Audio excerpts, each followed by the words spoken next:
Kung saan nga may masarap, ay dapat pinupuntahan. Gaya nga nitong Puto Bumbong at bibingka ni Tatay Victoriano, na sa loob ng 20 years ay traditional way pa rin ang paggawa. Dahil dito nga ay mano-manong kinakayod ang nyog at binibistay ang galapong na minana pa nga daw niya sa kanyang mga ninuno. Hello, Tay. Hello, how are you? How are you, sir? Good. Ano pong name niyo, sir? Ang pangalan ko ay Victoriano Isguera Alonso. Sir, gaano nakatagal tong ano niyo dito, Puto Bumbong? 20 years na, anak. Sir, balita ko yung Puto Bumbong niyo dito, walang binago, traditional way pa rin, yung mga sinauna. Oo, yung sinauna pa rin. Oh, kaya pala, Walang pagbabago. yun ang hinahanap-hanap ng mga customer niyo, no? Kaya talagang binabalik-balikan kayo dito, no? Gaano naman po? 40 lang ang isa order. 40, Oo, Puto Bumbong. Meron din bibingka, sir, no? Oo, ang bibingka 120. 120, so ayan. Murang-mura ang bibingka namin. Ang puto bumbong, 40, isang balo, tatlo laman. Malalaki siya, oh. Sir, ano to? Pag bare months lang o tuloy-tuloy to? Actually, tuloy-tuloy ito, wala kaming tigil. Ah, wala nang tigil to. Oo. Kahit hindi Pasko, Oo, talagang may Puto diretso Bumbong. kami. Oo. Kahit di Pasko, araw-araw nga Pasko sa amin. Yun, araw-araw Pasko, yun ang maganda doon. Oo. Sir, saan ang location nito para sa mga viewers natin, malaman nila? Dito sa Buhay na Tubig, malapit sa gasolina ng Phoenix. So, ayan, no? Gasolinahan ng ano, Phoenix Oil. Tapos tapat ng Pristina Camellia. Ayun, yun. Anong oras kayo open, sir? Open kami ng 1 PM hanggang 10. So, ayun na yun, sir, yung Puto Bumbong natin. Oo. Yun, 40. Ilang ganun yan, sir? Ilang ganun? Tatlo. Tatlo. Tagal Oo. na rin pala nila, sir, no? Ito, 20 years kukuhanan na. natin na isa to. Yun. Para mabilis. So, tuloy-tuloy lang ang tao nila dito. Ayan. Pag pupunta kayo dito, meron naman, pwede naman kayo makapag-park dito lang sa harapan nila. Oo. Ayan. Yearly yan. Yearly. Dire-diretso kami. Dire-diretso. Ilan taon ka na, sir? 71. 71, pero healthy pa, no? Okay pa naman. Binibigyan pa tayo ng mahabang buhay. Oo nga, no? Grabe. Talagang, hands-on pa rin si sir sa kanyang, negosyo. Oo. Kasi malaking bagay yan. Nakatutulong sa pamilya. Opo.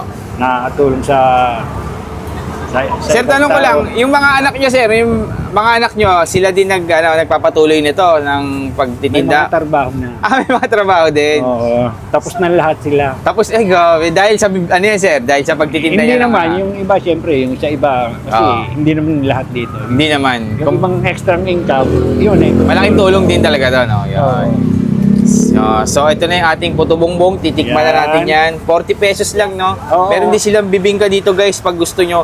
Sir, pwede rin ba kami maka-order ng bibingka? O Oo. mabilis lang din yan? Oo. Eto, may luto na. May luto na. Sige, sir. Oo. Sir, mga taga saan yung dumadayo dito sa inyo, sa Buhay na Tubig?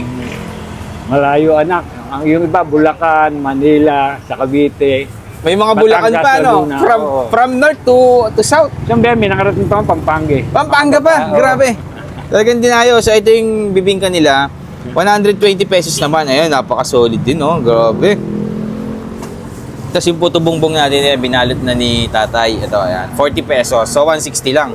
Tikman na natin yan. So, yun nga mga ka-food trip at napadayo na nga tayo dito sa Puto Bumbong ni Sir Victoriano Isguera dito sa Buhay na Tubig, guys. Siyempre, bago tayo mag-food trip, kasama pa rin natin yung ating Grain Smart Rice Coffee, guys. Ito yung low calorie and decaffeinated.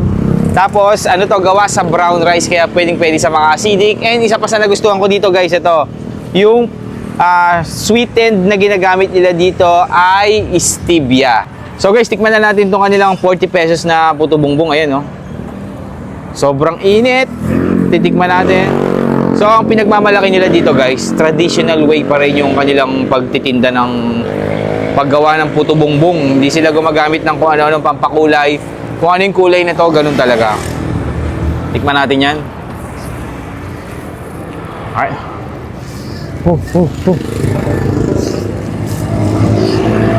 Ang sarap, guys. Sabi, kahit mainit siya, pag kinain mo, ang sarap. Hindi nakakabaso. Hindi nakakabasa, ba't ganun, no? Ganun siguro yung authentic talaga, no? Authentic. Ang init niya dito sa ilalim, siguro. Pero pag kinain, Yan, no? oh, Kaya pala. worth it talaga to dayuin, guys. Kakaiba talaga dito, guys, kasi yung iba, di ba, puro sugar, kung ano-ano nilalagay, mga legend plan. Ito, Kung gusto niyo ng mga classic or traditional na mga puto bumbong, ayan. Try nyo dito kay Sir Victorino. Isa pa, ayan o. Tingnan mo ha. O. Ayan ha. O. Sarap. Sarap din. Meron pang cheese sa ibabaw. Ayan. Grabe. Dahil na kayo dito. Dito lang yan. Buhay na tubig malapit sa Phoenix, Gasoline, and Samelia.